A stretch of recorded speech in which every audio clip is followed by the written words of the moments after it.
नमस्कार दोस्तों, मैं पंकज कुमार एक बार फिर से आप सभी का स्वागत करता हूं आपके अपने YouTube channel PK educational knowledge में। दोस्तों, आज हम क्लास 10th की मैथ सब्जेक्ट के अंतर्गत ऐसे इम्पॉर्टेंट क्वेश्चन करने वाले हैं जो आप लोगों के बोर्ड एग्ज़ाम में पूछे जा सकते हैं।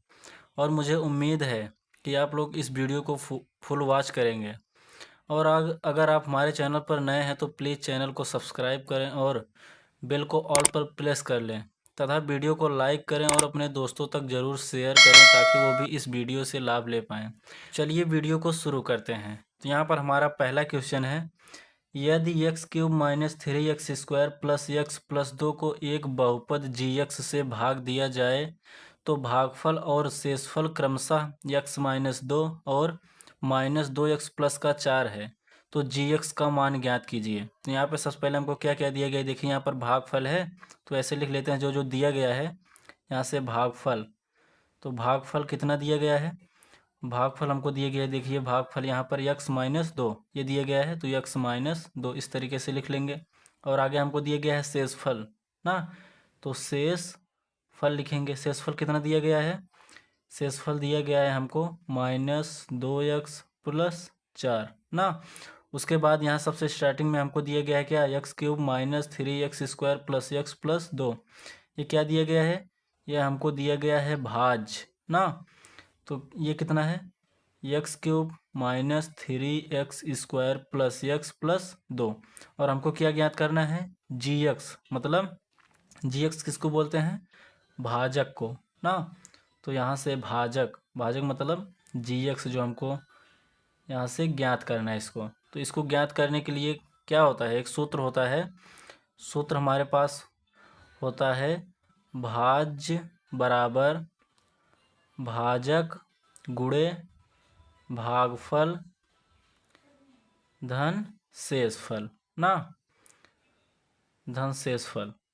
तो यहाँ से जो जो हमको दिया गया है उसके स्थान पर उसको रख देंगे। तो सबसे पहले भाज्य है, तो भाज्य कितना है, भाज्य है x की power 3 minus 3x square plus x plus 2 ये दिया गया है। उसके बाद बराबर है, फिर भाजक, भाजक कितना है, भाजक हमको ज्ञात करना है, यहाँ से जी एक्स, फिर गुणे भागफल, भागफल हमारे पास है x माइनस 2, तो यहाँ से x माइनस 2 रखेंगे, फिर प्लस शेषफल है, तो शेषफल कितना है माइनस 2x प्लस 4 ना। फिर इसको आगे हल करेंगे। सबसे पहले देखो यहाँ से तो ये होगा x cube minus 3x square plus x, फिर प्लस का 2 है। अब इधर देखो राइट हैंड में प्लस, फिर ब्रैकेट में माइनस 2x प्लस का 4 है। इसको अगर हम इस साइड ले आएंगे, इधर आने के बाद ये प्लस है तो माइनस में हो जाएगा, माइनस यहाँ से माइनस 2x, इसको इस तरीके से पूरा प्लस का 4 करके लिख देंगे। फिर बराबर इधर क्या है, जी एक्स गुणे में x माइनस 2। फिर आगे इसको हल करते हैं, आगे देखेंगे हमको क्या मिलता है।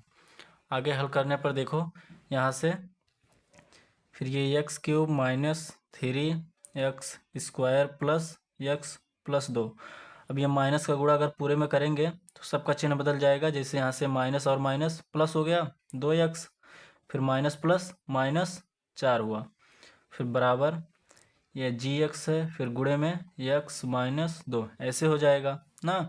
फिर इधर देखो यहाँ से एक्स क्यूब फिर माइनस 3x स्क्वायर। अब देखो ये प्लस 2x है, उसके बाद ये प्लस का x कितना होगा, प्लस 3x। उसके बाद माइनस 4 में से 2 घट जाएगा तो यहाँ से माइनस 2 बचेगा, फिर बराबर ये हमारे पास जी एक्स गुणे एक्स माइनस 2 ऐसा होगा। फिर उसके बाद यहाँ से जी एक्स बराबर अगर हम निकालना चाहें या फिर ऐसे लिख दो, देखो x cube minus 3x square plus 3x minus 2। उसके बाद ये x माइनस 2 इस साइड गुणे में है, इसको यहाँ लाएंगे तो भाग हो जाएगा ना, तो x माइनस 2 ऐसे कर लेंगे। फिर बराबर इधर क्या बचेगा, जी एक्स। या फिर हम जी एक्स बराबर लिखना चाहें तो इधर देखो जी एक्स बराबर करके इसको सीधा लिख देंगे, तो x cube minus 3x square plus 3x minus 2 होगा, और बटे में कितना है x माइनस 2। अब यहाँ से इसको भाग करेंगे, चलिए भाग करके आप लोगों को दिखाते हैं। सबसे यहाँ से भाग करेंगे, x cube minus 3x square plus 3x minus 2, इसमें भाग देना है हमको x-2 से। सबसे पहले यहाँ पर x की पावर 1 है, यहाँ 3 लाना है ना, यहाँ से x स्क्वायर बार ले जाएंगे तो इसका गुणा करेंगे तो x की पावर 3 हो जाएगा। फिर -2 का गुणा अगर x स्क्वायर में करेंगे तो यहाँ से -2x स्क्वायर, ये माइनस है तो प्लस हो जाएगा, यहाँ पर प्लस है तो माइनस। फिर यहाँ से plus x cube minus x cube, ये कैंसिल हो गया। -3x स्क्वायर में से प्लस का 2x स्क्वायर जाएगा तो -x स्क्वायर, और यहाँ से ये प्लस 3x नीचे आ जाएगा ना। अब यहाँ पर माइनस लाना है हमको, यहाँ प्लस है, प्लस में अगर हम माइनस का गुणा कर दें तो माइनस आएगा। उसके बाद इधर एक्स स्क्वायर हो, एक एक्स बार ले जाएंगे तो एक्स और एक्स का गुणा होकर कितना हो जाएगा, एक्स स्क्वायर। फिर माइनस माइनस प्लस, उसके बाद 2 का गुणा एक्स में करेंगे तो 2x हुआ। अब ये माइनस हुआ और यहाँ प्लस, फिर से एक्स स्क्वायर कैंसिल हो गया, 3x में से 2x होगा, चला जाएगा, कितना बचेगा x, और यहाँ से -2 ये नीचे आ जाएगा ना। अब x-2 और x-2 से भाग भी दे रहे हैं तो यहाँ पर एक बार लेकर जाएंगे, अब एक का गुणा करेंगे पूरे में तो x-2 ऐसे आएगा ना। अब ये माइनस हुआ, ये प्लस, हमारे पास पूरा कैंसिल हो गया, मतलब इसका शेषफल कितना आ गया, 0।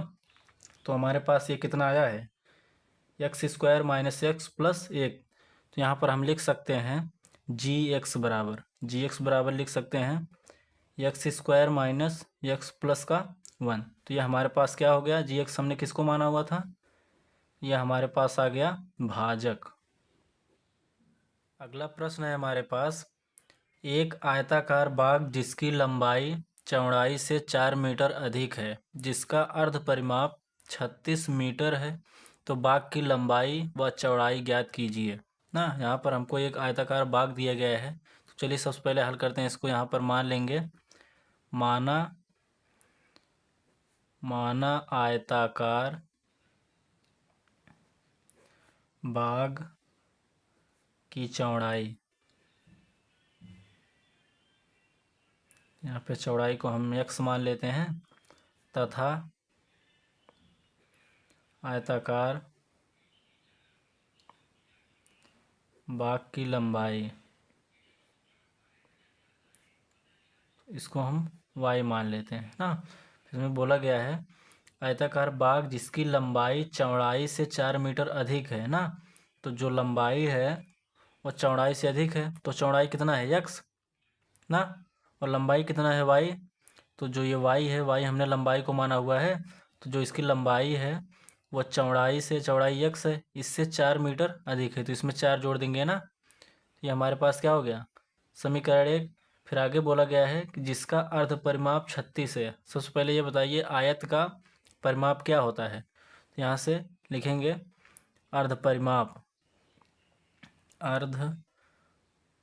परिमाप हमको कितना दिया गया है, 36 मीटर ना। बताओ आयत का परिमाप क्या होता है, आयत का परिमाप होता है 2 गुणे लंबाई धन चौड़ाई, लेकिन अर्ध परिमाप करना है तो जो जैसे आयत का परिमाप होता है 2 गुणे में लंबाई धन चौड़ाई, हमको अर्ध परिमाप निकालना है तो 2 से भाग कर देंगे, तो ये 2 से 2 कैंसिल हो जाएगा, तो अर्ध परिमाप लंबाई प्लस चौड़ाई बचेगा, बराबर हमको 36 दिया गया है। जहाँ से यल प्लस बी है, मतलब लंबाई को हमने y माना हुआ है, चौड़ाई को x, तो y + x बराबर 36 है। और समीकरण 1 से हम देख सकते हैं कि y बराबर है x + 4 ना। यहाँ लिखेंगे समीकरण 1 से ना। यहाँ सबसे पहले ये समीकरण 2 अगर इसको हम मान लेते हैं तो कितना दिया गया है, y + x बराबर 36, और समीकरण 1 में y बराबर x + 4 है, तो y के स्थान पर x + 4 कर देंगे, फिर इधर से प्लस x बराबर 36 होगा। यहाँ से x और x जोड़ेंगे, कितना होगा, 2x बराबर 36, प्लस का 4 इस साइड आएगा तो -4 हो गया। फिर 2x बराबर 36 में से 4 माइनस करेंगे 32 होगा। अब इसको कट करेंगे, इधर से 2 × 1 = 2, 16 दूनी 32 होगा। फिर x बराबर कितना आ गया, 16 मीटर ना। अब x का मान समीकरण 1 में रख देते हैं, तो यहाँ लिखेंगे x का मान समीकरण 1 में रखने पर समीकरण 1 कितना था हमारे पास, y बराबर x + 4, ये हमारे पास समीकरण 1 था। अब इसमें x का मान रखेंगे तो x बराबर कितना आया है, 16 मीटर। तो यहाँ से लिखेंगे y बराबर x का मान 16 है, 16 प्लस 4, तो y बराबर 16 4 20 हो गया। मतलब y का मान कितना आ गया 20। यहाँ से हमको x और y का मान मिल गया ना। अब लिखेंगे आता है बाग की चौड़ाई, बाग की चौड़ाई, चौड़ाई को हमने x माना था तो x बराबर कितना आ गया 16 मीटर। मतलब जो बाग की चौड़ाई है वो 16 मीटर है। और फिर नीचे लिखेंगे बाग की लंबाई, बाग की लंबाई, लंबाई को हमने क्या माना था y, यहाँ से y बराबर कितना आ गया 20 मीटर ना। इस तरीके से हम लंबाई और चौड़ाई निकाल सकते हैं। उम्मीद करता हूँ दोस्तों यह प्रश्न आपको अच्छी तरीके से समझ में। अगला प्रश्न है हमारा, दो संख्याओं का अंतर 26 है, उनमें से एक संख्या दूसरी संख्या की 3 गुनी है, तो संख्याएं ज्ञात कीजिए। मतलब यहाँ पर दो संख्या है जिसका अंतर 26 दिया गया है और बोला गया है कि उसमें से एक संख्या, मतलब जो पहली संख्या होगी वह दूसरी संख्या की 3 गुनी है, तो संख्याएं ज्ञात कीजिए। तो यहाँ से इसको अगर हम हल करेंगे, सबसे पहले हल लिखें, फिर यहाँ मान लेते हैं। माना पहली संख्या बराबर x तथा दूसरी संख्या बराबर y। तो बोला गया है कि दोनों संख्याओं का अंतर 26 है, मतलब इस पहली संख्या और दूसरी संख्या जो हमने माना है इनका अंतर 26 दिया गया है। तो यहाँ से अंतर लिख लेंगे x माइनस वाई बराबर 26। इसको समीकरण 1 बना लेते हैं। फिर आगे बोला गया है उनमें से एक संख्या, एक का मतलब अगर हम पहली मान लें कि या उनमें से पहली संख्या दूसरी संख्या की 3 गुनी है, मतलब पहली संख्या x है, उसमें से पहली संख्या दूसरी संख्या की 3 गुनी है, ऐसा बोला गया है ना। अब इसको समीकरण 2 बना लो। यहाँ से x बराबर 3y है, तो समीकरण 1 में x के स्थान पर 3y रख सकते हैं ना।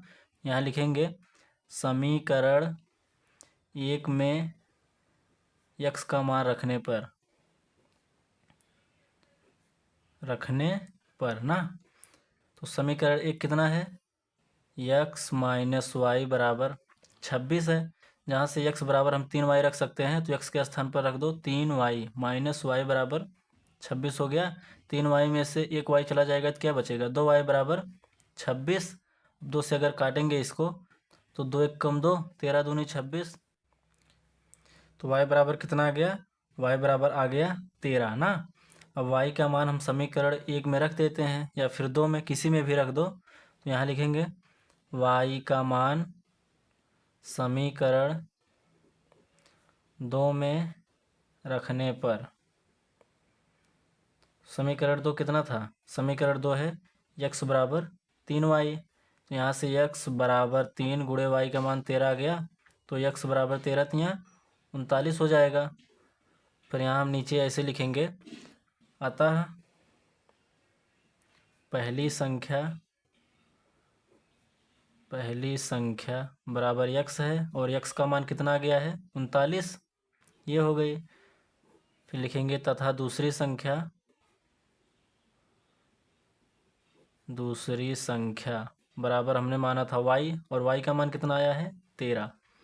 तो इस तरीके से बहुत ही आसानी से हम प्रश्नों को हल करके उनका आंसर निकाल सकते हैं। उम्मीद करता हूँ दोस्तों आपको वीडियो पसंद आया होगा, तो हमारे चैनल को सब्सक्राइब करें तथा बेल को ऑल पर प्रेस कर लें और शेयर करें अपने दोस्तों तक। धन्यवाद।